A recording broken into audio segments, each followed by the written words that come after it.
মহান আল্লাহ রাব্বুল আলামিনের দরবারে লাখো কোটি শুকরিয়া আদায় করছি, যিনি অত্যন্ত দয়া করে, অনুগ্রহ করে, মেহেরবানি করে যথাসময়ে পবিত্র জুমার নামাজ আদায়ের লক্ষ্যে আল্লাহ তাআলার ঘর মসজিদে আসার বসার তৌফিক দিয়েছেন। সেই জন্য হৃদয় থেকে শুকরিয়া আদায় করছি, আলহামদুলিল্লাহ। লক্ষ কোটি দরুদ সালাম সর্বকালের সর্বশ্রেষ্ঠ মহামানব, আমাদের সকলের প্রিয় নবী নবী মুহাম্মদুর রাসূলুল্লাহ সাল্লাল্লাহু আলাইহি ওয়াসাল্লামের উপর। সম্মানিত হাজিরিন, আমাদের যে ধারাবাহিক আলোচনা চলছিল বিশ্বনবী সাল্লাল্লাহু আলাইহি ওয়াসাল্লামের সিরাতের উপরে, গত জুমায় আমরা সুন্নতের তাৎপর্য নিয়ে কিছু কথা শুনেছিলাম, কিন্তু বর্তমান প্রেক্ষাপট বা বর্তমান সময়ের আলোকে কিছু কথা বলতে হয়। সেই জন্যেই পবিত্র কোরআনের সূরা নূহ, এই সূরার 23 নম্বর আয়াতে কালিমা আপনাদের সামনে তেলাওয়াত করেছি এবং রাসূল পাক সাল্লাল্লাহু আলাইহি ওয়াসাল্লামের অসংখ্য বর্ণিত হাদিস থেকে সহিহ বুখারী থেকে একটি হাদিসের অংশ তেলাওয়াত করেছি। আল্লাহ রাব্বুল ইজ্জত ওয়াল জালাল যদি আমাকে তৌফিক দান করেন, তাহলে এই আয়াত এবং হাদিসকে সামনে রেখে বর্তমান সময়ের আলোকে কিছু কথা বলার ইরাদা করি। আল্লাহ পাক আমাকে বলার, আমাদের সকলকে বুঝে আমল করার তৌফিক দান করুন, আমিন। বিশ্বনবী সাল্লাল্লাহু আলাইহি ওয়াসাল্লামের আদর্শ, এটা এমনই এক আদর্শ যে আদর্শকে পৃথিবীতে কন্টিনিউয়াস করার জন্যে, যে আদর্শকে পৃথিবীকে প্রচলন রাখার জন্যে, যে আদর্শের অনুসারী হওয়ার জন্যে বিশ্বনবী সাল্লাল্লাহু আলাইহি ওয়াসাল্লামের একদম কাছের প্রিয় সাহাবায়ে কেরাম যে অক্লান্ত পরিশ্রম করে ওনার প্রত্যেকটা কথা, কাজ, কর্মকে উম্মতি মুহাম্মদের জন্য লিপিবদ্ধ করে গেছেন। এই ঋণ, এই সাহাবায়ে কেরামদের এই ঋণ গোটা পৃথিবীর সমস্ত উম্মত কিয়ামত পর্যন্ত যদি সিজদা করে থাকে, তারপর আদায় করা সম্ভব নয়। কারণ সাহাবায়ে কেরাম যদি আল্লাহ রাসূল সাল্লাল্লাহু আলাইহি ওয়াসাল্লামের এই জীবন আদর্শ যদি আমাদের জন্য লিপিবদ্ধ না করে যেতেন, তাহলে আমরা আজকে এদিক থেকে সেদিকে ছুটাছুটি করতাম। সাহাবায়ে কেরাম এত কষ্ট করে আল্লাহ রাসূলের সমস্ত সুন্নাহগুলোকে, হাদিসগুলোকে রেখে যাওয়ার পরও আজকে আমাদের অবস্থা কোথায়? আর যদি এই হাদিসগুলো আমরা না থাকতো, হাদিসের কিতাবগুলো যদি রচনা না হতো, তাহলে আমাদের কোনো উপায় ছিল ভাই? কোনো উপায় ছিল না। তো আমি আসলে যে বিষয়টা আপনাদেরকে বোঝানোর চেষ্টা করতেছি সেটা হলো এই যে একটা মানুষের জীবন আদর্শ, একটা মানুষের চরিত্রকে পৃথিবীব্যাপী, দুনিয়াব্যাপী, রাষ্ট্রব্যাপী প্রচলন ঘটানোর জন্যে সবচেয়ে মূল, সবচেয়ে বেশি যেই জিনিসটা, সেটা হলো তার আদর্শ নিয়ে আলোচনা করা, তার জীবনী নিয়ে আলোচনা করা, তার জীবনের উপর প্রবন্ধ লেখা, এই সমস্ত বিষয়। কিন্তু বর্তমান অবস্থায় আমরা যেটা দেখতে পাই সেটা তার ভিন্ন। আমরা বর্তমানে দেখতে পাই যে কারো জীবন আদর্শকে প্রতিষ্ঠা করার জন্য মূর্তি নির্মাণ করা হয়, ভাস্কর্য নির্মাণ করা হয়। প্রিয় ভাইরা, একজন মানুষের জীবন আদর্শ প্রতিষ্ঠা করার জন্য যদি ভাস্কর্য নির্মাণে যদি সীমাবদ্ধ থাকতো, মূর্তি নির্মাণে যদি সীমাবদ্ধ থাকতো, আমি আপনাদেরকে জিজ্ঞেস করতে চাই, তাহলে সাহাবায়ে কেরাম এই কাজটা করতেন কি করতেন না? সাহাবায়ে কেরাম এই কাজ করেছেন? এই জন্যে এই বিষয়ের উপর আজকে কিছু কথা বলতে চাই। তার আগে সবার প্রতি একটি উদারতা আহ্বান এবং একটি অনুরোধ, সেটা হলো সহিহ বুখারীর একটি হাদিস আমি আপনাদের খেদমতে তেলাওয়াত করেছি। লা তাআতাল মাখলুকি ফি মা'সিয়াতিল খালিক। কোন কিতাবের হাদিস? সবাই বলেন। এই হাদিস নিয়ে কোনো সন্দেহ সংশয় আছে? এই হাদিসে আল্লাহ রাসূল সাল্লাল্লাহু আলাইহি সাল্লাম কি বলে গেছেন? যে কোনো মানুষকে খুশি করার জন্য আল্লাহর অবাধ্যতা হওয়ার কোনো সুযোগ নেই। ভালোভাবে বোঝার চেষ্টা করেন। লা তাআতাল মাখলুক, কোন মাখলুকের সন্তুষ্টির জন্য, কোন মসজিদের মুতাল্লি সভাপতির সন্তুষ্টির জন্য, একটা দেশের রাষ্ট্রপ্রধানকে খুশি করার জন্য, নেতা নেত্রীকে খুশি করার জন্য আল্লাহর বিধানের উপেক্ষা করার কোনো সুযোগ মুসলমানের নাই। এই বিষয়টা যদি আমাদের বোঝা হয়ে যায়, এই বিষয়টা যদি আমরা আমাদের মস্তিষ্কে যদি ঢুকিয়ে নিতে পারি যে সব কিছুর ঊর্ধ্বে হলো আল্লাহ রাব্বুল আলামিনের বিধান পালন, সব কিছুর ঊর্ধ্বে কি? সন্দেহ আছে কোনো? তাহলে তো আসতে বললেন কেন? সব কিছুর ঊর্ধ্বে কি? আল্লাহ রাব্বুল আলামিনের বিধান পালন করা। ওই বিধান পালন করার ক্ষেত্রে, ওই বিধান পালন করতে গিয়ে যদি আমার বাবা আমার প্রতি নারাজ হয়, বাবাকে খুশি করবো না আল্লাহকে খুশি করবো? ওই বিধান পালন করতে গিয়ে যদি আমার মসজিদের খতিব সাহেব আমার উপর নারাজ হয়, খতিব সাহেবকে খুশি করবো না আল্লাহকে খুশি করবো? ওই বিধান পালন করতে গিয়ে যদি আমার নেতা আমার উপর নারাজ হয়, নেতাকে খুশি করবো না আল্লাহকে খুশি করবো? আল্লাহর বিধান পালন করতে গিয়ে যদি চাকরি চলে যায়, সমস্যা আছে? ইমামতি চলে গেলে সমস্যা? যারা ইমামতি চলে যাওয়ার ভয়ে হক কথা বলে না, তাদের পিছনে নামাজ পড়াই তো জায়েজ না। সেই জন্য আজকে কিছু কথা বলবো, রাগ করবেন? কার জন্য বলবো? এই কথার ভিতরে আবার কেউ কিন্তু রাজনীতির গন্ধ খোঁজার চেষ্টা করেন না। আল্লাহর কসম, কোন রাজনৈতিক ফায়দা হাসিল করার জন্য কোনো কথা ওলামায়ে কেরাম বলেন না। হক্কানি ওলামায়ে কেরাম যখন কথা বলেন তো লা তাআতাল মাখলুকি ফি মা'সিয়াতিল খালিক, দুনিয়ার কোন মানুষের জন্য নয়, হক্কানি ওলামায়ে কেরাম একমাত্র কথা বলে আল্লাহর জন্য। আল্লাহর জন্য কথা বলবো, যদি কথা আমার উপর পড়ে কষ্ট পাইবেন না তো? আপনার উপর পড়তে পারে, কিন্তু শুনতে রাজি আছেন? কার জন্য? আল্লাহর জন্য। মানসিক ভাবে তাহলে প্রস্তুতি নেন, আসতে পারে নিজের উপর একটু পরে। যে বিষয়টা নিয়ে কথা বলতে চাচ্ছি, অনেকগুলা বিষয়ের সামনে, আসলে মন মানসিকতা খুবই খারাপ। কেন খারাপ? যে উলামায়ে কেরাম এত কষ্ট করে আপনাদেরকে দিন বুঝানোর চেষ্টা করছে, কিন্তু আমরা তার উল্টাটা করি। যুগে যুগে নবী রাসূল গণ কিন্তু তাদের উম্মতদেরকে হাজার চেষ্টা করছে বুঝানোর জন্য। মার খেয়েছে, গালি খেয়েছে, তারপরও কি বুঝানো বন্ধ করে দিছে? হয়তো সাময়িক একটু কষ্ট পাই, তারপর আবার নিজের মনকে নিজে একটু প্রশ্ন করি, একটু মানে সান্ত্বনা দেওয়ার চেষ্টা করি যে আল্লাহর নবী তো সাহাবাদেরকে বা ওই জমানার মানুষদেরকে বুঝাইতে গিয়ে অনেক হিমশিম খেয়েছেন, মার খেয়েছেন। আমরা তো একটু বলি, এর বেশি তো মায়ের তো কোনোদিন খাই নাই। কথা বলেন ঠিক না ঠিক?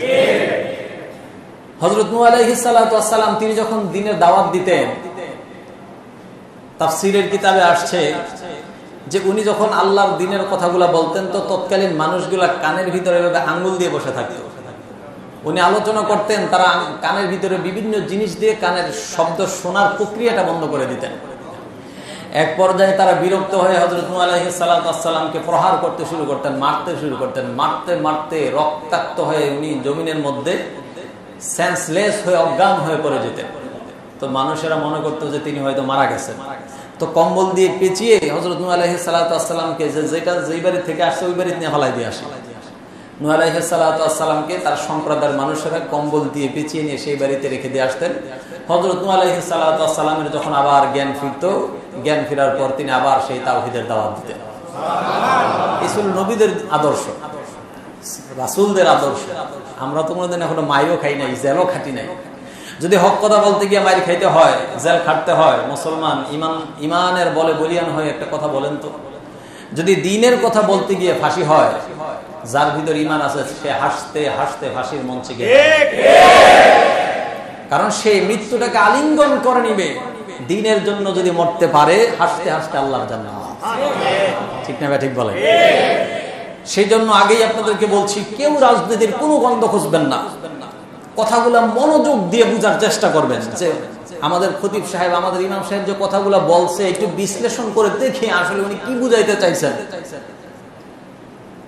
স্বাভাবিক দৃষ্টিকোণ থেকে, সরল মনা দৃষ্টিকোণ থেকে আমরা একটু বুঝার চেষ্টা করব আলোচনার মধ্যে কি বুঝাইতে চাইছেন আর আমরা কি বুঝতে পারছি। আজকে আমাদের দেশের স্বাধীনতার স্থপতি বঙ্গবন্ধু শেখ মুজিবুর রহমান, আমরা হৃদয় থেকে তাকে ভালোবাসি। কেন ভালোবাসি? বঙ্গবন্ধুর জন্ম যদি না হতো, হয়তো আমাদের এই দেশ কোনোদিন স্বাধীনই হতো না। কথা বলেন ঠিক না ঠিক?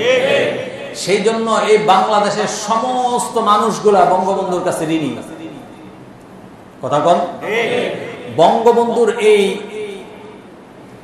যে ত্যাগ, যে স্বাধীনতার জন্য যে সংগ্রাম তিনি করে গেছেন, একজন বাঙালি হিসেবে এটা কোনোদিন ভুলার মতো নয়। সুতরাং বঙ্গবন্ধুর প্রতি আমাদের অনেক ঋণ আছে, আমরা তার প্রতি অনেক ঋণী। আমরা তার ঋণ পরিশোধ করতে চাই, আমাদের হৃদয়ের ভালোবাসা দিয়ে তার ঋণ আমরা পরিশোধ করতে চাই। আমাদের অন্তরে, আমাদের হৃদয়ে তার প্রতি মহাব্বত, ভালোবাসা আছে না নাই? তাকে আমরা ভালোবাসি তো আল্লাহর জন্য ভালোবাসি। কার জন্য ভালোবাসি? আল্লাহর জন্য ভালোবাসি বঙ্গবন্ধুকে। প্রিয় ভাইয়েরা, আজকে বঙ্গবন্ধু এই জীবন আদর্শকে নবপ্রজন্মের কাছে আরো বেশি ফুটিয়ে তোলার জন্য তার নামে ভাস্কর্য স্থাপন করার একটা অপচেষ্টা বাংলাদেশে চলছে। আমি আপনাদেরকে একটা জিনিস সহজ বাংলায় একটু বোঝানোর চেষ্টা করেছি প্রথমেই, সেটা হলো আল্লাহর রাসূল সাল্লাল্লাহু আলাইহি ওয়াসাল্লামের জীবনের নবুয়তির যেই সময়কালটা তিনি দুনিয়াতে ছিলেন, তার প্রত্যেকটা কাজ, প্রত্যেকটা কথা, তিনি কিভাবে খাইতেন, কিভাবে ঘুমাইতেন, কিভাবে বাথরুমে যাইতেন, কিভাবে বাথরুম থেকে বের হইতেন, এক কথায় এমন একটা বিষয় নাই যে জিনিসটা আমাদের কাছে জানা নাই। সাহাবাই কেরাম লিখে রেখেছেন, এগুলাকে আমরা হাদিস বলি। কি বলি? হাদিস বলি। সুতরাং একজন মানুষের জীবন আদর্শ যদি পৃথিবীর মধ্যে প্রচলন হয়, আমি আপনাদের জিজ্ঞেস করতে চাই, কিয়ামতের আগ পর্যন্ত দুনিয়ার সৃষ্টি থেকে শুরু করে আল্লাহর নবীর জীবন আদর্শের মতো এত আলোচনা, এত এই জীবন আদর্শ কি কেউ অনুসরণ করেছে? ওনার জীবন আদর্শটা যেইভাবে সারা পৃথিবীর মানুষ জানতে পেরেছে, সেটা জানার জন্য কিন্তু কোনো মূর্তির প্রয়োজন লাগে না, সেটা বুঝার জন্য কোনো ভাস্কর্যের প্রয়োজন কিন্তু হয় নাই। সুতরাং আজকে যারা মূর্তি এবং ভাস্কর্য সৃষ্টি করার মাধ্যমে বঙ্গবন্ধুর জীবন আদর্শকে বুঝাইতে চাচ্ছেন, আমি বলতে চাই আমার ভাষায়, তারা বোকার রাজ্যে বাস করছে। বঙ্গবন্ধু এই দেশ স্বাধীনতার জন্য যে অগ্রণী ভূমিকা পালন করেছেন, স্বাধীনতার স্থপতি তিনি। সুতরাং ওনাকে এই দেশের মানুষ ততদিন পর্যন্ত মনে রাখবে যতদিন পর্যন্ত এই দেশ থাকবে। ভালোভাবে বুঝেন, এই দেশ আছে, এই দেশের সাথে বঙ্গবন্ধুর একটা সম্পর্ক আছে। এই দেশের স্বাধীনতা যখন বিনষ্ট হয়ে যাবে, এই দেশ যখন অন্য দেশের গোলাম হয়ে যাবে, এই দেশ যখন অন্য দেশের রাজারা, অন্য দেশের প্রেসিডেন্টরা যখন আমাদের দেশ, আমার বাংলাদেশকে যখন তাদের দেশের অঙ্গরাজ্য বলবে, আজ অঙ্গরাজ্য বলবে, কাল বলবে যে এই দেশটাই আমাদের, আল্লাহর কসম করে বলি, যদি এই কথা কোনোদিন আশেপাশের কোনো দেশ বলে যে এই বাংলাদেশটাই আমাদের, আর আমাদের স্বাধীনতায় যদি বিলুপ্ত হয়ে যায়, হাজারো ভাস্কর্য দিয়ে বঙ্গবন্ধুর নাম টিকিয়ে রাখা সম্ভব হবে। বঙ্গবন্ধুর নাম যদি টিকিয়ে রাখতে হয়, বঙ্গবন্ধুর জীবন আদর্শ যদি টিকিয়ে রাখতে হয়, তাহলে এই দেশকে আগে বাঁচানো লাগবে। বাংলাদেশে যদি না থাকে, বঙ্গবন্ধুকে কে চিনবে? কথা বুঝাইতে পারতেছি না মনে হয়? দেশ বাঁচাতে হবে আগে। সুতরাং আজকে এই ভাস্কর্য দিয়ে বঙ্গবন্ধুকে বাঁচানো সম্ভব নয়, এই দেশকে বাঁচানো সম্ভব নয়। এই দেশের সার্বভৌমত্বকে যদি রক্ষা করতে আমরা না পারি, তাহলে এই ভাস্কর্য আজ হোক কাল হোক অন্য এক ক্ষমতা এসে এগুলো চূর্ণ বিচূর্ণ করে শেষ করে দিবে। সেই জন্য আমাদের যেই দিকে বেশি লক্ষ্য দেওয়া দরকার সেটা হলো আমাদের স্বাধীনতা যেন নষ্ট না হয়ে যায়। কথা বলেন প্রিয় ভাইরা। আজকে দেখেন আমরা ভাস্কর্য এবং মূর্তির বিরুদ্ধে কেন? আবারও বলি, বঙ্গবন্ধুর বিরুদ্ধে কিন্তু আমরা নই, আমরা বিরুদ্ধ হলো ভাস্কর্যের। কিসের? আমরা বিরুদ্ধ হলো মূর্তির। আজকে দেখেন বঙ্গবন্ধুর নামে আমাদের দেশে স্টেডিয়াম আছে, আছে না নাই? বাংলাদেশের একজন আলেমীও কি তার বিরোধিতা করছে?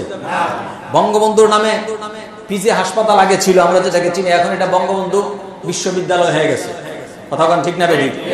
বঙ্গবন্ধু বিশ্ববিদ্যালয়, মেডিকেল কলেজ বিশ্ববিদ্যালয় হয়ে গেছে, এখানেও আমাদের কোনো আপত্তি নাই। বঙ্গবন্ধুর নামে মসজিদ করেন, বঙ্গবন্ধুর নামে মাদ্রাসা করেন, রাস্তা করেন, মিনার করেন, যা খুশি সব করেন, আমাদের কোনো বাধা দেওয়ার কোনো দরকার নাই, কারণ আমরাও বঙ্গবন্ধুকে ভালোবাসি। কথা বলেন ঠিক না বেঠিক? বঙ্গবন্ধুর জীবন আদর্শী আজকে আপনি পাঠ্য বইয়ের ভিতর উঠাইয়া দেন, তার সঠিক জীবন আদর্শ নবপ্রজন্ম জানুক, পড়ুক। উনি দেশের জন্য, দেশের মানুষের জন্য কি করেছেন, কি আত্মত্যাগ তিনি করেছেন, এগুলার জন্য আপনারা উপন্যাস তৈরি করেন, পাঠ্যপুস্তকের ভিতরে ঢুকাই দেন, আমাদের কোনো আপত্তি নাই। আমাদের আপত্তি হলো ওই জায়গায় যেই মানুষটাই দেশের জন্য এত ত্যাগ স্বীকার করেছেন, মৃত্যুর পর আমাদের কৃতকর্মের জন্য যেন ওই মানুষটার কবর আযাব না হয়, কারণ আমরা তাকে ভালোবাসি। মাননীয় প্রধানমন্ত্রীর কাছে আজকে আমার এই কথা যায় কি যায় না আমার জানা নাই, যদি ওনার কর্ণগহরে আমার কথাগুলো যায়, ওনাকে অনুরোধ করতে চাই, আপনি সরল মনে আপনি গভীরভাবে একটু চিন্তা করেন, বাংলাদেশের তাওহীদি জনতা, হক্কানি ওলামায়ে কেরাম যেই কথাগুলো বলছে, মূলত সবাই আপনার বাবার কল্যাণকামী। আমরা আপনার বাবার ভালো চাই, সিদ্ধান্ত এখন আপনার। আমরা 16 কোটি 17 কোটি সারা বাংলাদেশের মানুষ আজকে আপনার দিকে তাকিয়ে আছে, আমরা দেখতে চাই আপনার ভাবার জন্য আপনার ভালোবাসা কত।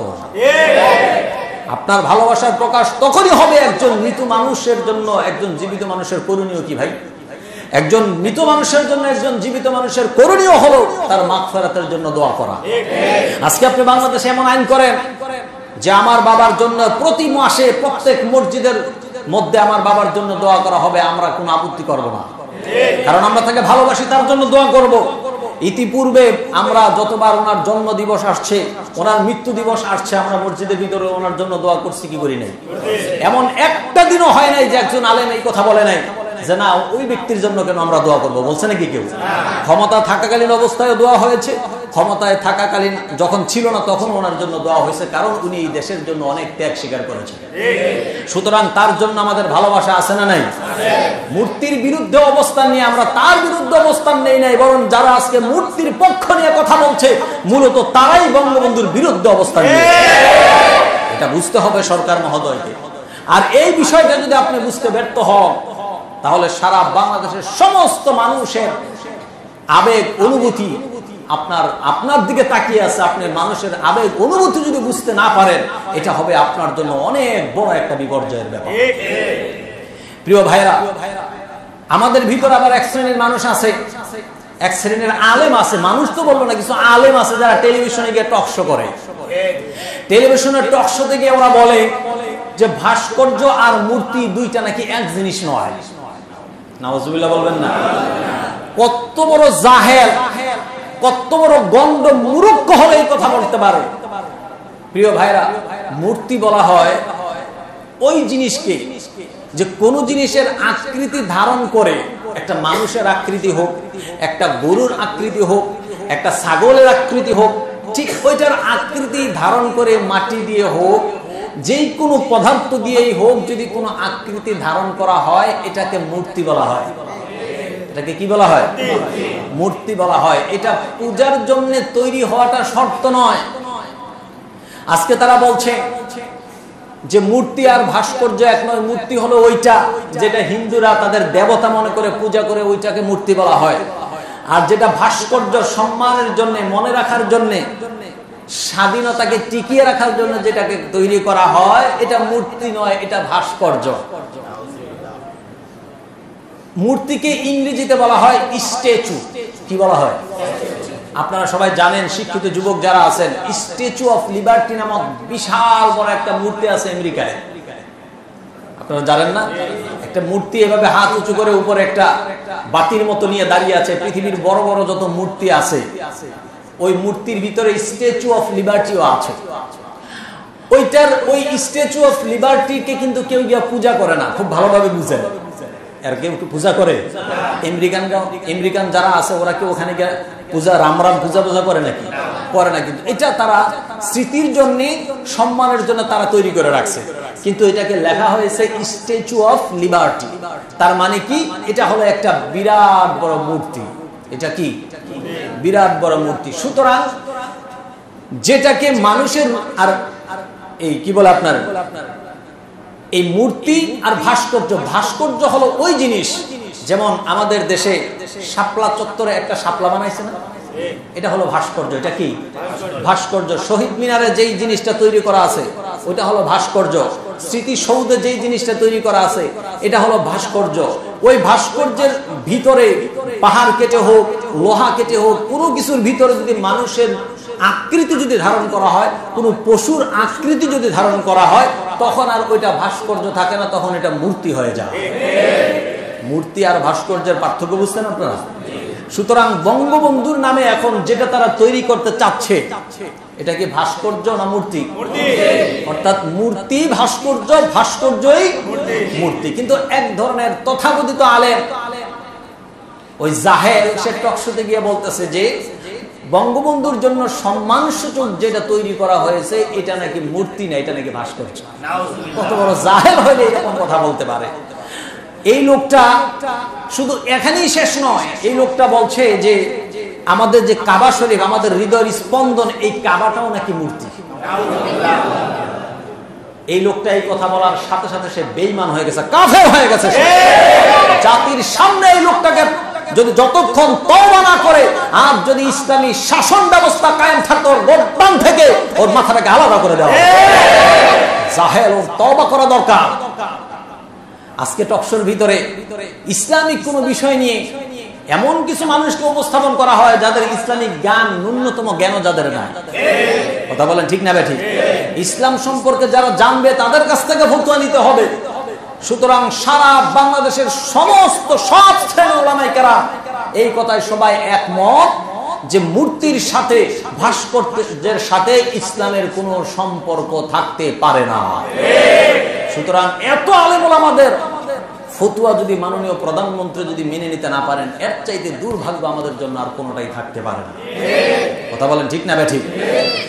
প্রিয় ভাইরা, এখন আমাদের ভিতর অনেকের আবার প্রশ্ন আসতে পারে যে ভাস্কর্য যদি সম্মানের জন্য তৈরি করা হয় তো আপত্তিটা কোথায়? তর্কের খাতিরে একটু মেনে নিলাম যে ভাস্কর্যটা মূর্তি নয়, তর্কের খাতিরে একটু মেনে নিলাম এক সেকেন্ডের জন্য যে ভাস্কর্য এক জিনিস, মূর্তি আরেক জিনিস। কিন্তু আসলে কি দুইটা দুই জিনিস না এক জিনিস? একই জিনিস। তর্কের খাতিরে মেনে নিলাম যে ভাস্কর্য সম্মানের জন্য বঙ্গবন্ধুকে বানায় এক জায়গায় লটকায় তুলে রাখবে, বঙ্গবন্ধুর সম্মান, দারুণ সম্মান হবে। এটাই কি সম্মান? কথা বলেন, এটা সম্মান? প্রিয় ভাইরা, পৃথিবীর ইতিহাসে যখন থেকে এই শিরক, এই মূর্তি পূজার সূচনা হয়েছিল, এই সূচনাটাও কিন্তু ঠিক এইরকম ভাবেই হয়েছিল, যেটা আমি আজকের আলোচ্য আয়াতে কালিমা যেটা আপনাদের সামনে তেলাওয়াত করেছি, সূরাতুন নূহ। কোন সূরা? এই নূহ নামক সূরায় আল্লাহ রাব্বুল আলামিন 23 নম্বর আয়াতে বলেছেন, হযরত আদম আলাইহিস সালাতু ওয়াস সালাম থেকে শুরু করে নূহ আলাইহিস সালাতু ওয়াস সালামের এই মধ্যবর্তী সময়টা, এই মধ্যবর্তী সময়টার ভিতরে মূর্তি পূজার সূচনা শুরু হয়েছিল। কিভাবে শুরু হয়েছিল? হযরত আদম আলাইহিস সালাতু ওয়াস সালাম থেকে শুরু করে নূহ আলাইহিস সালাতু ওয়াস সালাম পর্যন্ত মানুষগুলা এক আল্লাহর গোলামি করত। তার মধ্যে 5 জন এমন ব্যক্তি ছিলেন যাদের কথা কোরআন আল্লাহ রাব্বুল আলামিন উঠিয়ে দিয়েছেন। এই 5 জন ব্যক্তি তারা আল্লাহর ওলি বা আল্লাহর অনেক পছন্দের আল্লাহওয়ালা লোক ছিলেন। এই 5 জন লোক যখন মৃত্যুবরণ করলো, তাদের যে অনুসারীরা ছিল বিভিন্ন, 5 জন আবার এক জায়গায় ছিল না, এক একজন এক এক দেশে ছিল। তার অনুসারীরা এই মানুষগুলা মারা যাওয়ার পরে অনেক ব্যথায় তারা ব্যথিত হয়ে গেল। এটা কিন্তু কিচ্ছা না, এটা কিন্তু তাফসীরের বর্ণনা বলছি। কিসের কথা বলছি? কোরআনের কথা বলছি। আজকে গিয়ে তাফসীর দেখবেন, তাফসীরে মারিফুল কোরআন গিয়ে খুলবেন, তাফসীর ইবনে কাসির গিয়ে খুলবেন, তাফসীরে কুরতুবী গিয়ে খুলবেন, এই আয়াতের ব্যাখ্যা তাফসীরগুলো গিয়ে দেখবেন। আল্লাহ রাব্বুল আলামিন বলেন, ওয়াকালু লা তাযারুন্না আলিহাতাকুম ওয়া লা তাযারুন্না ওয়াদ্দা ওয়া লা সুআআ ওয়া লা ইয়াগুস ওয়া ইয়াউকা ওয়া নাসরা। এখানে 5 জন ব্যক্তির কথা বলা হয়েছে।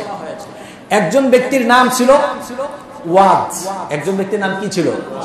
ওয়াদ্দাউ ওয়ালা সুয়া। আরেকজন ব্যক্তির নাম ছিল সুয়া। কি নাম ছিল? সুয়া। আরেকজন ব্যক্তির নাম ছিল আগুস। আরেকজন ব্যক্তির নাম ছিল আউক। আরেকজন ব্যক্তির নাম ছিল নাসর।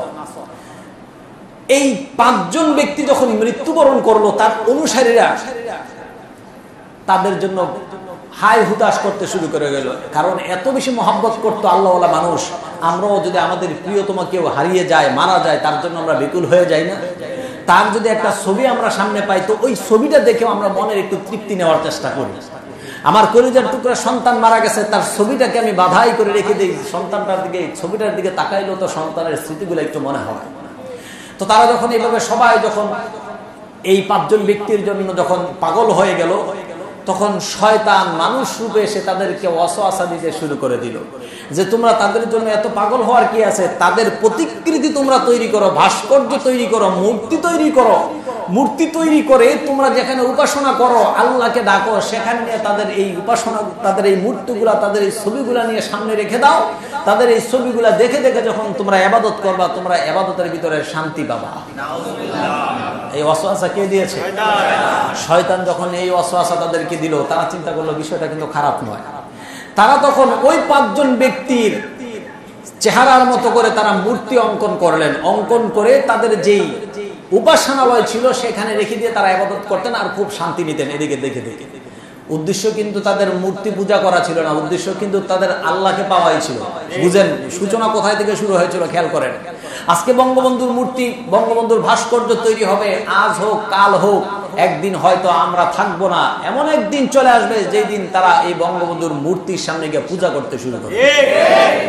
এটা তো অনেক দূরের কথা, আমরা ইতিপূর্বেই দেখেছি বিভিন্ন স্কুলের ভিতরে বঙ্গবন্ধুর ছবি লাগিয়ে ফুলের মালা দিয়ে একজন একজন করে এই ছাত্রীদেরকে ভিতরে ঢুকাচ্ছে, তারা ওখানে গিয়ে গিয়ে প্রণাম করছে, সালাম দিচ্ছে। আপনারা দেখেন নাই? এখনই যদি এই অবস্থা হয় সামান্য ছবির জন্য, ভবিষ্যতে যদি এটা মূর্তি হয়, যদি ভাস্কর্য হয়, তাহলে শিরক হওয়ার, পূজা করার সম্ভাবনা আছে না নাই? তো তারা যখন এভাবে যখন ইবাদত করতে শুরু করে দিল, এই প্রজন্ম যখন শেষ হয়ে গেল, নতুন আরেক প্রজন্ম যখন আসলো, তাফসীরের ভিতরে আসছে নতুন প্রজন্মের ভিতরে আবার শয়তান আয়েশা বলল, এবার শয়তান আয়েশা বলতেছে যে যেই ছবিগুলা, যেই মূর্তিগুলা তোমাদের মসজিদে, তোমাদের উপাসনালয়ে তোমরা দেখছো, তোমাদের পূর্বপুরুষেরা মূলত এইগুলারই গোলামি করত। বুঝেন? তোমার পূর্বপুরুষরা কি করত?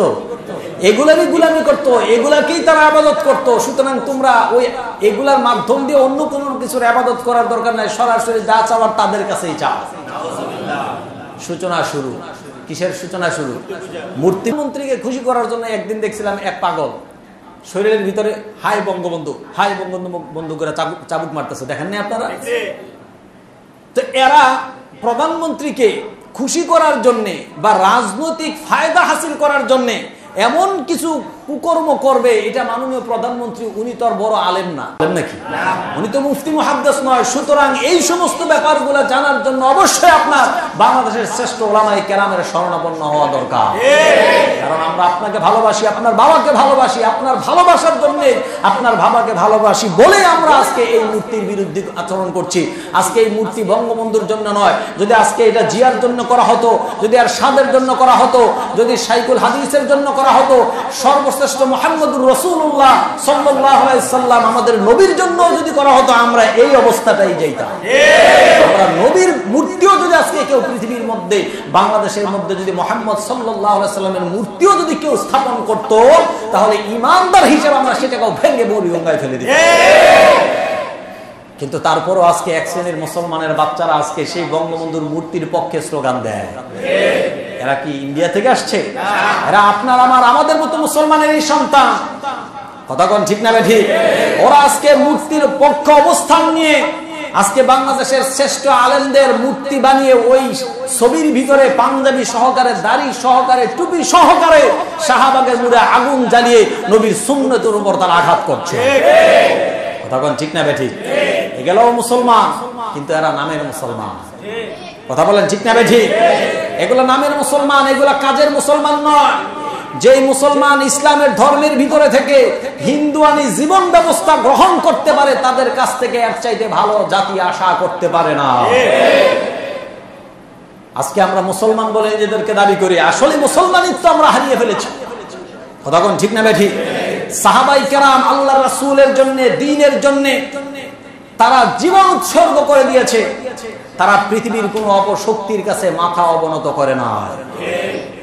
বিশ্বনবী সাল্লাল্লাহু আলাইহি ওয়াসাল্লামের একজন সাহাবী হুযায়ফা ইবনে ইয়ামান রাদিয়াল্লাহু তাআলা আনহু, তিনি যখন পারস্য সফরে গেলেন, পারস্য যখন দখল করার জন্য যখন চতুর্দিক থেকে মুসলমানরা যখন আক্রান্ত করে ফেলল, পারস্যের বাদশা তখন মুসলমানদের সাথে বৈঠক করার জন্য তাদেরকে রাজদরবারে আহ্বান করলেন। হযরত হুযায়ফা ইবনে ইয়ামান রাদিয়াল্লাহু তাআলা আনহু ওই পারস্যের রাজার আহ্বানে তার রাজদরবারে উপস্থিত হলেন। রাজদরবারে যখন উপস্থিত হলেন, উপস্থিত হওয়ার পর ওই পারস্যের রাষ্ট্রের প্রধান ওই বাদশা সাহাবাদেরকে আপ্যায়নের ব্যবস্থা করলেন। সাহাবাই কেরামদেরকে যখন আপ্যায়নের ব্যবস্থা করলেন, সাহাবাই কেরাম খাবার খাইতে বসছেন, এমন সময় হযরত হুযায়ফা ইবনে ইয়ামান রাদিয়াল্লাহু তাআলা আনহু তিনি লক্ষ্য করলেন খাবারের কিছু অংশ মাটির মধ্যে পড়ে গেছে। কোথায় পড়ে গেছে? রাজদরবারে। কোথায়?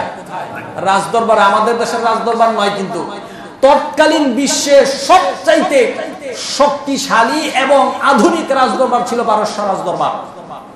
ইতিহাস খুঁজে দেখেন, যখন এক লোকমা খাবার জমিনে পড়ে গেল, মাটির মধ্যে যখন পড়ে গেল, আল্লাহর নবীর সাহাবী ওই হুযায়ফা ইবনে ইয়ামান রাদিয়াল্লাহু তাআলা আনহু মাটি থেকে খাবারটাকে উঠালেন, মুখের ভিতরে খাবারটাকে দিয়ে খেতে শুরু করে দিলেন। সুবহানাল্লাহ কালকে বলে। আরেকজন পাশ থেকে কনি দিয়ে আঘাত দিছে এভাবে, এই মিয়া তুমি কি করো? তুমি জানো কোথায় আসছো? এটা পারস্যের রাজদরবার। আমাদেরকে যদি বঙ্গভবন থেকে যদি আহ্বান করে, ইনভাইট যদি করে, আপনার নামে যদি আগামীকাল দেখেন যে আপনার বাসায় একটা চিঠি আসছে, বঙ্গভবন থেকে আপনাকে ইনভাইট করা হলো, আগামী শুক্রবারে বঙ্গভবনে আপনার দাওয়াত, আপনি এই এক সপ্তাহ আপনি ঘুমাইতেই পারবেন। কথা বলেন ঠিক না বেঠিক? গণভবনে যদি মাননীয় প্রধানমন্ত্রী আপনাকে আহ্বান করে, কিভাবে যাব, কোন ড্রেসে যাব, কিভাবে ওখানে উপস্থাপন করবো নিজেকে, ঘুমই আসবে না আমাদের। কথা বলেন ঠিক না বেঠিক? সাহাবায়ে গেছেন কি পারস্যের রাজদরবারে, রাজা উপস্থিত, রাজার মন্ত্রীবর্গ সবাই উপস্থিত, মাটির মধ্যে খাবার পড়ে গেছে, উনি উঠায় খাচ্ছে। পাশে একজন কোনি দিয়ে আঘাত করে বলতেছে, এই মিয়া তুমি কি পাগল হইলা নাকি? তুমি পারস্যের রাজদরবারে এসে জমিন থেকে, মাটি থেকে তুমি খাবার উত্তোলন করে খাচ্ছ, এই দৃশ্য যদি তারা দেখতে পায় তাহলে তোমাকে খ্যাত মনে করে, পাগল মনে করে দূর দূর করে বাইর করে দেবে কারো ধাক্কা দিয়ে। এই কথা যদি আমাদেরকে কেউ বলতো, আর এই পরিস্থিতি যদি বঙ্গভবনে বা এই কি বলে আপনার গণভবনে যদি হতো, আপনি আমি আমরা অবশ্যই মনে হয় খাবারটা উঠে খাইতাম। এই ঈমান আছে নাকি আমাদের? হুযায়ফা ইবনে ইয়ামান রাদিয়াল্লাহু তাআলা আনহু তিনি কি বললেন, তার জবাবটা কেমন ছিল? তার জবাবটা পৃথিবীর ইতিহাসে স্বর্ণ অক্ষরে লেখা রয়েছে। তিনি বললেন, আতরুকি সুন্নতি হাবিবি সাল্লাল্লাহু আলাইহি ওয়াসাল্লাম লিহা হাযাল হুমাক। তিনি বললেন, আমি এই পারস্যের রাজদরবারে এসে কি আমার মাহবুব, আমার প্রিয় নবী, আমার রাসূলের সুন্নতকে আমি ছেড়ে দিতে পারি নাকি? আল্লাহু আকবার। কি হয়েছে রাজদরবার? এটা যদি হয়ে যাও তো হয়, আমার নবীর সুন্নতকে মুসলমান আমরা ছেড়ে দিতে পারি না, নবীর আদর্শকে ছেড়ে দিতে পারি না। নবীর আদর্শ রক্ষা করতে গিয়ে, আজকে মূর্তির বিরুদ্ধে অবস্থান নিতে গিয়ে, আজকে মূর্তির বিরুদ্ধে কথা বলতে গিয়ে যদি আমার জেল হয়, ফাঁসি হয়, আমি খুশি মনের ফাঁসির মঞ্চে দাঁড়াতে পারি। এটার নাম হলো ঈমান। আতুকি সুন্নতি হাবিবি সাল্লাল্লাহু আলাইহি ওয়াসাল্লাম। আমি আমার নবীর সুন্নত কেমন ভাবে ভালোবাসি, আমি আমার নবীর আদর্শ কেমন ভাবে ভালোবাসি, আমার জীবন চলে যাবে, আমাকে কে খ্যাত বলবে, মৌলবাদ বলবে, আমার চাকরি থাকবে কি থাকবে না, তারপর আমি হক কথা ছেড়ে দিতে পারি। তখন ঠিক না বেঠিক? সেই নবীর উম্মত তো আমরা, সেই সাহাবাদের আদর্শেই তো আমরা আদর্শিত হয়েছি। অথচ আজকে আমাদের বেলায় হলো উল্টা হয়ে গেছে সবকিছু। নবীর আদর্শ তো বহু দূরে, আমরা আজকে আমাদের জীবন ব্যবস্থা এমন করেছি, আমাদের জীবন ব্যবস্থার দিকে তাকাইলে মনেই হয় না যে আমি মুসলমানের সন্তান না হিন্দুর সন্তান। মুসলমানের সন্তান হয়ে কোনোদিন মূর্তির পক্ষে স্লোগান দিতে পারে না। মুসলমানের পক্ষে সন্তান হয়ে কোনোদিন এভাবে ভাস্কর্যের পক্ষে স্লোগান দিতে পারে না। আলেম ওলামাদের ঘাড় মটকে দেওয়ার মতো দুঃসাহস দেখানোর কথা বলতে পারে। আলেম ওলামাদের ঘাট মটকায় দিবার আমরা বসে বসে আঙুল চুষ না। 90% মুসলমানের দেশের আলেমদের ঘাড় ভাঙিয়ে দেবে, এরকম কথাও বলে কি বলে না? ঈমান আছে আপনাদের? বুকে হাত দিয়ে বলেন ঈমান আছে? আলেমদেরকে যদি এই জন্য যদি আলেমদেরকে হেনস্থা করা হয়, আল্লাহর নবীর ইজ্জত রক্ষা করার জন্য আলেমেরা যে পদক্ষেপ নেয় এই দ্বীনের জন্য, ঈমানের জন্য, আমরা কি সবাই তাদের পক্ষে থাকতে রাজি আছি? আল্লাহ পাক কবুল করুন। আমিন। প্রিয় ভাইরা, সাহাবাদের জীবন আদর্শ ছিল এমন, আর আমাদের জীবন আদর্শ অতি কষ্টে অতি দুঃখে এখন বলতে হয়, আমাদের জীবন আদর্শ দেখলে মনেই হয় না যে আমি মুসলমান। আজকে আমি যদি মুসলমান হই তাহলে আমার মুসলমানিত্ব থাকতে হবে। আজকে আমি মুসলমান হয়ে আমার কৃষ্টি কালচার, আমার আচার অনুষ্ঠান এমন হয়ে গেছে হিন্দুদের চাইতে আমি নিকৃষ্ট হয়ে গেছি। কথা বলেন ঠিক না ভাই? ঠিক। আজকে সমাজে হিন্দুয়ানি প্রথা এমন ভাবে ছাইলাভ হয়ে গেছে, আজকে মুসলমানদের সবচাইতে আনন্দের একটা রহমত বরকতপূর্ণ একটা অনুষ্ঠান, বিবাহ শাদীর অনুষ্ঠান, আকদ অনুষ্ঠান, সেই অনুষ্ঠানটাও আজকে আমরা সুন্নতের তরিকায় করতে পারি না। আজকে দাদা বাবুদেরকে অনুসরণ শুরু করে দিয়েছে। এই সমস্ত অনুষ্ঠানে যদি আমরা হিন্দুদেরকে অনুসরণ করি, আর এদের গর্বে যে সন্তানেরা আসবে এরা মূর্তির পক্ষে কথা বলবে না তো দ্বীনের কথা বলবে ওরা? এরাই তো মূর্তির পক্ষে কথা বলে। যাদের মা বাবার বিয়ের সময় এভাবে ডিজে গান হয়েছে, নাচ গান হয়েছে, রাস্তাঘাটের মানুষ, এলাকার মানুষ ঘুমাইতে পারে না, আজকে মুসলমানের সন্তানের বিবাহের সময় কলিজা ফেটে যায়। কথা বলবো কোথায়? কোন মুসলমানের সন্তানের বিয়ের সময়, কোন মুসলমানের সন্তানের মেয়ের বিবাহের সময় গান বাদ্য হতে পারেন। এটা হারাম, এটা হারাম, এটা হারাম। শুধু গান বাদ্যই করে না, ওরা হাজার হাজার মানুষকে ওরা কষ্ট দেয়। গত কয়েকদিন আগে আমাদের বাজারে যে ঘটনা ঘটছে আপনারা দেখেন নাই? আমি এই মসজিদের সেই রাত্র অবস্থান করেছিলাম। এমন অবস্থা হয়েছে মসজিদ থরথর থরথর করে কাঁপছে রাত 3টা পর্যন্ত। এই মসজিদ থরথর করে কাঁপার মানে আল্লাহর আরশে আজিম কেঁপেছে। এর দার ভাই আপনি আমি আমরা কেউ এড়াতে পারবো না। আল্লাহর কাছে কাল কিয়ামতে কাঠগড়ে অবশ্যই জবাবদিহি করতে হবে। এলাকার নেতৃস্থানে যারা আছেন, এই এলাকার ওলামায়ে কেরাম যারা আছেন, গণ্যমান্য ব্যক্তি যারা আছেন, এই অন্যায়ের প্রতিবাদ যারা করতে পারেন না, আল্লাহর দরবারে কাল কিয়ামতে বাপ পাইবেন না। এত সহজ মনে করেন না। আপনি বাড়িওয়ালা হয়েছেন, আল্লাহ পাক আপনাকে বাড়ির মালিক দয়া করে বানিয়ে দিয়েছেন। তার মানে এই নয় আপনি যেখানে সেখানে আপনার বাড়ি ভাড়া দিবেন। আপনার বাড়ির ভিতরে কি হচ্ছে, কি ওখানে কি জুয়ার আড্ডা হচ্ছে, না ওখানে নর্তকীরা নাচছে, নাকি ওখানে বিভিন্ন রকমের অনিসলামিক কাজ করছে, এইগুলা সব কিছু দেখে শুনে বুঝে আপনাকে বাড়ি ভাড়া দিতে হবে। না হয় বাড়ি ভাড়ার টাকা আপনার জন্য হারাম। তো সহজ মনে করেন না, সব ব্যাপারে কিয়ামত আল্লাহর কাছে জবাবদিহি করা লাগবে।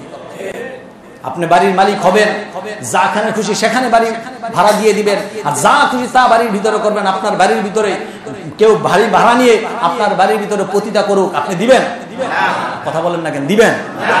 তো আপনাকে বুঝে শুনে আপনার ভাড়াটিয়া সে নামাজি কিনা, সে ইসলামিক অনিসলামিক কোনো কাজকর্ম করে কিনা, সব কিছু জেনে আপনি একটি নীতিমালা তৈরি করেন যে আমার বাড়ির ভিতরে যদি আপনার ভাড়াটিয়া হিসেবে থাকতে হয়, এই নীতিমালা যদি অনুসরণ করতে পারেন তাইলে আপনি আমার বাড়ি ভাড়া নেন, নচেত আমি আপনার কাছে ভাড়া দিব না। পারি না আমরা? কেন এখানে সেখানে এরকম মানুষ কেন আমরা বাড়ি ভাড়া দেব? যারা নামাজ পড়বে না, যারা ইসলামের বিরুদ্ধে অবস্থান নিবে, যারা অনিসলামিক কাজ করবে, তাদের কাছে আমরা কেন বাড়ি ভাড়াগুলো দেব?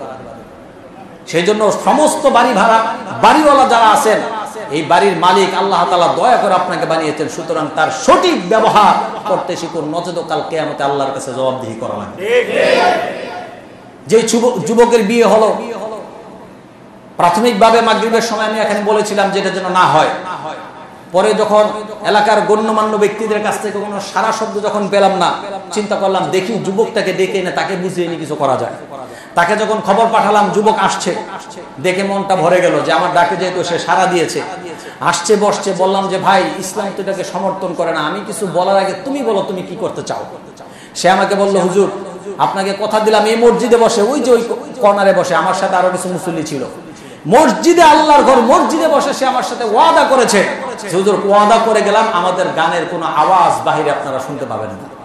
তার জন্য দোয়া করলাম, প্রাণ খুলে দোয়া করলাম, কিন্তু কি করলো, গিয়ে রাত 3টা পর্যন্ত আপনার এলাকায় ছিলেন না মনে হয়? কয়টা পর্যন্ত বাজছে? 3টা পর্যন্ত। আমরা প্রতিবাদ করতে পারি নাই। কেন করতে পারি নাই? তার কারণ আমি নিজেই তো ঠিক নাই। ইমাম সাহেব নিজেই যদি তার স্ত্রীকে যদি পর্দায় না রাখে, আরেকজনের বউকে গিয়ে বলতে পারবো এই মেয়ে তোমার বউ পর্দায় রাখো না কেন? বলতে পারবো আমি? সেই জন্য আগে ইমাম সাহেবকে ঠিক হতে হবে। যাই হোক প্রিয় ভাইরা, আমাদের কাজকর্ম এখন এমন হয়ে গেছে যে দেখলে মনেই হয় না যে আমি মুসলমান। একজন মুসলমানের হয়ে এই কাজ কেমনে করে আমার এটা বুঝেই আসে না। একজন বাবা হয়ে, একজন ভাই হয়ে, একজন স্বামী হয়ে তার মেয়েকে মূর্তির মতো করে সাজিয়ে উপস্থাপন করে দেয়। হাজারো ছেলে মেয়ে আইসে তার মুখে, তার গালে, তার হাতে হলুদ মাখে, হলুদ ছোঁয়া, হলুদ ছোঁয়া। নাউজুবিল্লাহ আসলো না আপনাদের মুখ থেকে? এই হলুদ প্রচলন আছে না নাই? আরো জোরে বলেন হারাম।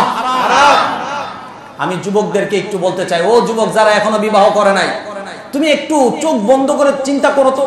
তুমি বিবাহ করলা, তোমার স্ত্রীকে এখনো তুমি ধরো নাই, স্পর্শ করো নাই, তার ধর্ষণ এখনো তোমার হয় নাই। তার আগেই তোমার বন্ধু, তোমার বান্ধব, তোমার খালাতো ভাই, চাচাতো ভাই সবাই আইসা তার গালে হলুদ মাখে, তার হাতে হলুদ মাখে। এর চাইতে নির্লজ্জ বেহায়া আর মুসলমানের জন্য কিছুই হতে পারে। তখন ঠিক না বেঠিক? সুতরাং যুবকদের কাছ থেকে আমি আজকে একটা ওয়াদা নিতে চাই। একটু ওয়াদা করতে পারবা যে তোমার বিবির গায়ে কেউ হাত দেওয়া তো দূরের কথা, তোমার বিবির পানে যেন কেউ না তাকাইতে পারে, একটু ওয়াদা করতে পারবা? আমরা যারা বিবাহ করি নাই, গায়ে হলুদ নামক কোন বেহায়া এখন আমরা করবো না। আল্লাহর কাছে ওয়াদা করবো, মসজিদে ওয়াদা করবো, মুরব্বীরা ওয়াদা করতেছে। আপনি বিয়ে করবেন না গ্যারান্টি? যারা যুবক আছেন তারা, যারা বিবাহ করেন নাই। আর বাপদেরকে বলবো, ভাইদেরকে বলবো, আমি মুসলমান, এটা আমার মাথায় রাখতে হবে। আমি আমার মেয়েটাকে পুতুলের মতো করে সাজিয়ে, কি বলে এটাকে, হলুদ ছোঁয়া, হলুদ ছোঁয়া লাগিয়ে দেয় আর ভিডিও করতে থাকে। আর একজনের পরে একজন আসতেছে, সিরিয়ালে সিরিয়ালে একটু একটু হলুদ ছোঁয়া দিচ্ছে। লা হাওলা ওয়ালা কুওয়াতা ইল্লা বিল্লাহ। আরে মিয়া, করোনা এই দেশে আসবে না তো আসবে কোথায়? ধ্বংস আমাদের অনিবার্য। আমরা যদি এই পথ থেকে ফিরে না আসতে পারি, আমাদের এই ধ্বংস থেকে কেউ বাঁচাইতে পারবে না। সেই জন্য এই রকম হলুদ ছোঁয়া বা হলুদ অনুষ্ঠানের সাথে মুসলমান ইসলামের কোন সম্পর্ক, আজকের পর থেকে আমরা একটু সচেতন থাকবো। আমাদের এই হাসাননগরে, অন্তত পক্ষে আমাদের এই হাসাননগরে এরকম অন ইসলামিক কোনো কাজ আমরা হতে দেব না। সে যেই হোক, পারবেন ইনশাল্লাহ? সবাই পারবেন? রাজি আছে? যখনই ডাকা হবে ইসলামের জন্য, আল্লাহর জন্য, পারবো তো ইনশাল্লাহ? আল্লাহ পাক আমাদের কবুল করুন। আর জোরে বলেন আমিন।